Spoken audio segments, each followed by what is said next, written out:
我哋今日好開心請到香港大學心理治療學系嘅李永浩博士同我哋講鬱躁症。你好，羅醫生。OK，係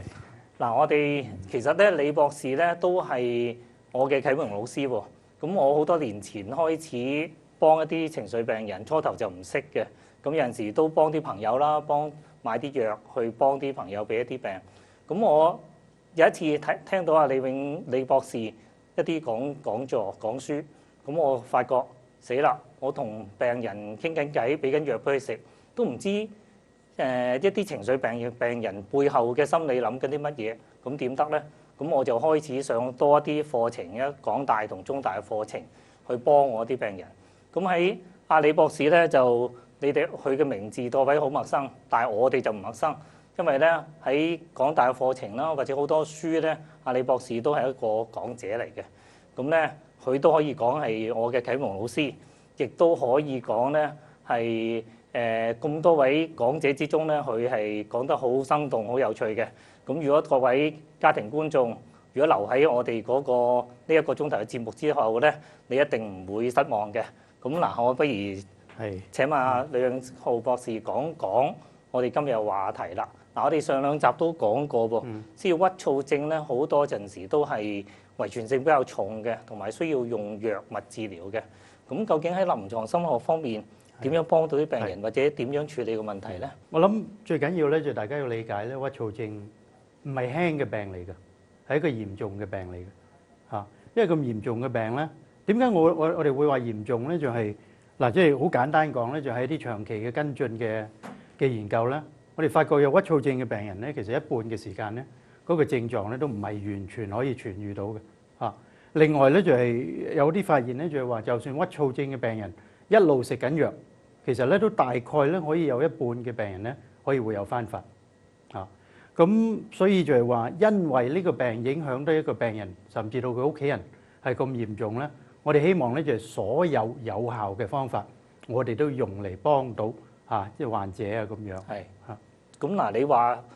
乜嘢有效方法都有用啦。係。咁究竟心理學方面，你有咩有效方法俾各位觀眾可以講俾觀眾聽下咧？嗱，我諗心理學方面咧，最重要就係知己知彼啊。係嚇，即係如果我哋有病，當然咧就係，如果我自己本人去見一個病人咧，我最終嘅目標咧就係我希望呢個病人或者家人嚇佢認識有關鬱躁症嘅所有嘅知識，仲比我還要多。咁最後咧就係話，我係希望好開心咁送個病人出門口，就係佢可以治癒到自己嘅病，或者咧就算唔係治癒咧，佢可以咧就係由個病情輕嘅時間咧可以察覺到，從而咧就係話減低復發嗰個機會。但當然除咗減低復發嘅機會咧，即係鬱躁症嘅病人，我哋希望咧起碼有多兩個目標。第一咧就係話好嚴重嘅時間，我哋可唔可以盡快減低個病人好嚴重呢啲症狀咧？即係使到咧就係話個害處減到係最低。另外咧就係我哋頭先講過咧，就算病人係冇一個好明顯嘅症狀咧，我哋發覺有鬱躁症嘅病人其實平時嚟講咧，佢嗰個社會功能咧，都比起冇病嘅人為差㗎。即係譬如佢自尊心會低啊，辦事個效率亦都會差啲啊。即係個人嗰個最基本咧，我哋講呢個社會功能咧，我哋希望咧就係多方面幫翻呢個病人咧提升翻，可以盡可能咧就係接近翻冇病嘅其他人一樣。係嗱，咁你覺得有啲咩因素可能影響個病嘅發作咧？係最重要就係一個因素就係我哋講壓力。即係好多人會擔心咧，就係話喂，鬱躁症既然有一個咁重嘅遺傳嗰個基礎，咁其實講咩都冇用啦。咁即係我自己覺得呢個話題係需要斟酌嘅。有遺傳嘅基礎唔係由遺傳嘅鬱躁症，而係遺傳咧就係有鬱躁症個危機係比其他人為大。咁變咗一個全面嘅治療咧，我哋希望做到咧就係話減低呢個危機，或者咧就使到有呢個危機唔係咁易爆發出嚟咧。咁自然鬱躁症咧就唔係咁易走出嚟啦。就算有嗰個危機，我哋講緊咧就係話有個危機咧，唔係話有呢個遺傳就等於一定有鬱躁症，而係有個遺傳咧，我哋提升咗有鬱躁症嗰個危機啫嘛。咁變咗咧就係話一啲行為或者認知嘅心理治療咧，我哋希望咧就係話頭先我講過知己知彼，病人了解自己有呢一個咁嘅脆弱嘅地方咧，我哋點樣去保衛佢嚇？我哋點樣去咧就係排除或者防止呢個脆弱嘅地方咧顯露咗出嚟，達至到咧就係話譬如個病發啊等等啊嚇。我諗有個圖咧就易得解釋啲㗎嚇。如果我哋睇一睇圖一咧，咁咧大家咧就會明白少少啦。圖一咧呢個可能咧就係啲咁多唔係好清楚。首先咧，我希望大家睇一睇咧就係話上高打橫有條紅線咧，就唔好意思，英文咧就寫 threshold。threshold 嘅意思就係每一個人有一個極限嚇，每一個人有一個極限。如果我哋睇翻底下咧，底下打橫嗰條線咧，我哋叫時間啦嚇。每個人喺唔同嘅階段咧，其實咧就係睇翻對上係向直向上嗰條線咧，就顯示一個人咧有幾大嘅壓力嚇。唔同嘅時間當然壓力有唔同啦嚇。如果我哋睇咧就最左手邊咧，一個人係比較上嘅壓力咧就差不多貼住佢嗰個極限嚟到走嚇。咁如果我哋睇最左手邊嗰個箭嘴咧，兩邊有箭頭嘅箭嘴咧，就係代表咧就係跟住呢個人經歷嘅有幾大嘅壓力嚇。如果我哋睇到嗰個壓力有咁大咧，一個人嗰個壓力係已經差不多去到嗰個頂點咧，其實咧就好易引發呢個病情出嚟啦嚇。咁但係相對咧，就如果我哋睇中間，如果我哋幫到個病人，其實個壓力點咧就係比較舒緩啲，唔係跟住個頂點嚟走咧，可能同樣面對一個咁嘅壓力咧，佢個病情咧就唔會發作出嚟。咁當然最理想咧，我哋希望做到最理想咧，就係極右手邊呢個病人啦。雖然有發病個危機，但係若果我哋可以幫到佢處理自己生活日常嘅壓力嗰個處理啊、適應啊等等咧，就算面對一個再大啲嘅壓力咧，其實我哋睇到咧就係呢位病人最極右手邊嘅病人咧，仲有大把空位先至去到嗰個頂點，而唔去到個頂點咧，其實咧就係好多研究我哋知道咧，未去到個頂點，一個人會發病嘅嗰個機會咧，其實大大減低。就係降低。我哋都知道啦，有陣時諗嘢啦、情緒啦，同身體都好似有啲相關嘅喎。究竟個關係點樣？可唔可以解釋下俾各位觀眾聽下？係嗱，其實咧就係我哋最重要斟酌咧一個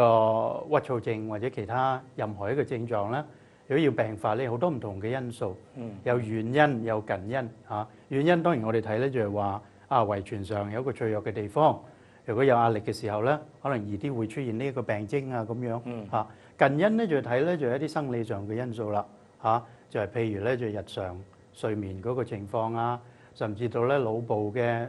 個輸送體嚇，腦部嘅化學嗰個情況咧，就係我哋而家好多時咧就係話有一啲唔同嘅藥物係血清素啊等等，腦部嗰個輸送體亦都有一個補充。咁呢啲咧其實咧就係每一樣嘢都會有影響，但係最睇個近因咧，我哋睇咧就係話呢個人或者呢位病人咧，佢個生活其實遇到有啲咩壓力咧咁。其實一個人遇到壓力，我哋頭先解釋咗咧，就係因為佢自己本身有一個脆弱嘅地方，易啲使到呢個人咧可能咧就係會抑鬱多啲啊，或者咧就係躁狂多少少啦嚇。如果比較易解釋啲唔同嘅因素，會有啲乜嘢互連嚇嘅關係咧？我哋或者又睇一睇另外一個圖咧，就睇一睇圖二啊，或者我哋睇一睇圖二咧，我易啲解釋啲。嗱呢個亦都唔係幾好意思，因為好似有少少複雜啲。咁但係如果我解釋起嚟咧，就係其實咧就大家會易啲明嘅嚇。圖二咧，如果最頂嘅地方，如果係最頂咧，我哋上高睇 mood shift，就係話一個人如果有脆弱嘅地方遇到壓力咧，其實佢情緒咧會改變嚇。情緒咧就我哋要留意咧，就兩面都可以改變嚇。有病人咧可能咧變到抑鬱，但係亦都有病人咧可能會變到慢慢躁狂嚇。好啦，到躁狂嘅時間咧，個情緒會直接主導一個人嘅思維。一個人思維，譬如咧就係話某一件事發生，我點樣理解呢件事發生咧？好簡單，譬如話有一個挫折，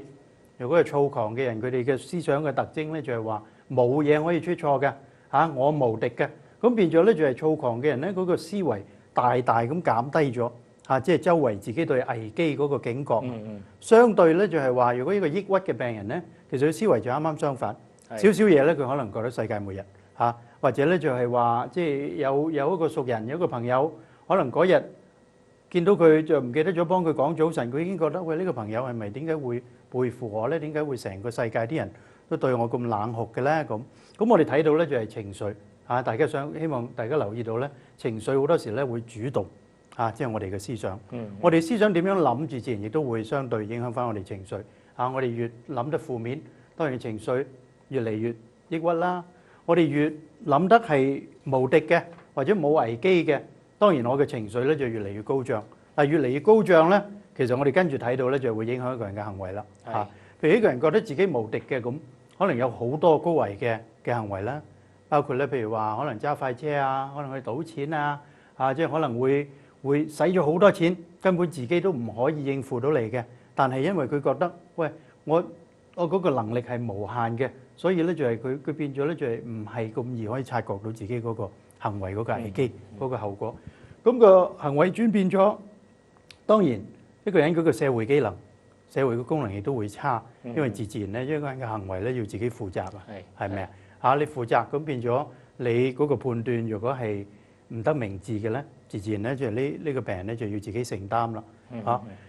有咗個後果，自然會多啲產生生活上多啲問題，生活上多啲問題更加加深咗個壓力，加深咗壓力更加使到嗰個原來嗰個情緒嘅轉變不能自拔。咁變咗，如果我哋頭先睇個圖咧，其實咧就係一個惡性循環嚟嘅，係啦。咁惡性循環即係如果係心理治療方面咧，我哋係好希望咧就係幫助呢位病人打斷呢個惡性循環。特別咧，如果我哋講咧就係認知心理治療咧，我哋希望病人咧就理解，